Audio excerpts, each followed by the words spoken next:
Hi guys, it's Jennifer from Breakthrough Maths and welcome to this video on how to solve function equations. So this exam paper question is from 2013. We're given three functions, f of x, g of x and h of x, and we're asked to solve for when each of them are equal to 0. So when each of them are equal to 0, all we do is get the function and say equals 0. So starting off with f of x equaling 0, we'll have 2x squared plus x minus 6 is equal to 0. Now we can see that this is a quadratic. It has an x squared, an x, and a number, and it has three terms. So now we solve this as a quadratic. So we get the factors of the first and the last term. So the factors of 2x squared are 2x by x, and the factors of minus 6 can be 6 by 1 or 3 by 2, and remembering one of each of these numbers is going to have to be a minus because minus by plus will give us that minus 6. Okay, so we'll start off with minus 6 by plus 1. Will this work? We'll have minus 6x plus 2x, and that won't give us plus 1x. So we'll try plus 6 minus 1.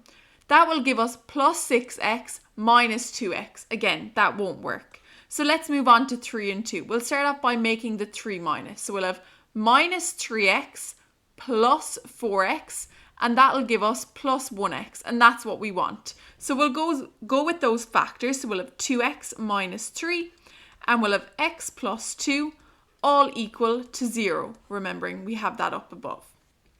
Next, we just break it up in 2. So we've 2x minus 3 is equal to 0, and we've x plus 2 is equal to 0. So we'll have, bringing everything that's not an x to the right, we'll have 2x is equal to 3. So x will be equal to 3 over 2 because the 2 has to come under. And then x is also going to be equal to minus 2. So that's our first one, f of x. We'll have x can be 3 over 2 or x can be minus 2. Next, on to solving the g of x. Again, we can see that this is a quadratic and we have to put it equal to 0. It has an x squared, an x, and a number, and three terms. So that's how we know it's a quadratic. So we get the factors of the first term, which will be x by x, and the factors of the last, which is 9. So it can be 9 by 1 or 3 by 3. And this is a plus here, plus 9. So none of these will have to be negative. So we'll start off with this combination.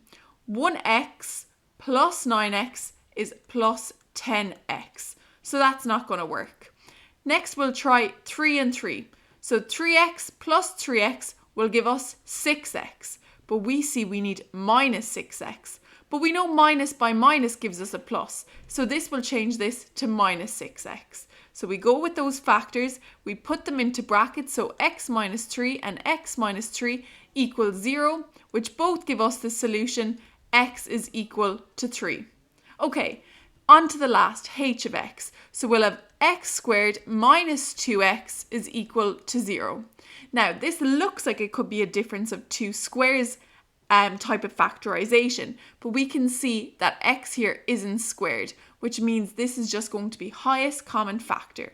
So our highest common factor here is x, so we take that out of the bracket and we're left with x minus 2 inside. To check, we'll just multiply this out. It gives us back x squared minus 2x. Perfect. Equal to 0. So this means x can be equal to 0 or x minus 2 can be equal to 0. That means x is 0 or x is plus 2.